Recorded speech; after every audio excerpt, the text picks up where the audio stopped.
Hey everyone, so in this video, I'm going to show you how to transfer your Apple Wallet cash to your bank. So this is for people who want to actually go ahead and combine their Apple Wallet cash with their actual checkings account bank.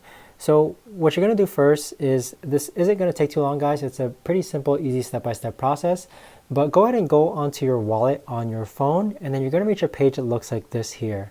Now from here, what you want to do is go ahead and click on your Apple Cash tab. And then from here, what you want to do is go ahead and click on the three dots in the upper right-hand corner, and then click on Transfer to Bank. So once you click on Transfer to Bank, this is where you're going to indicate how much money you want to transfer to your bank. So insert the number that you want to go ahead and transfer.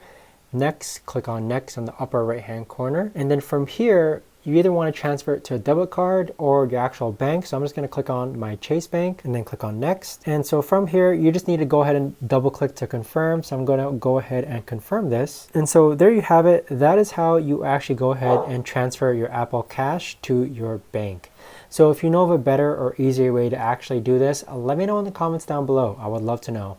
Thanks so much for watching, and I'll see you guys all in the next video.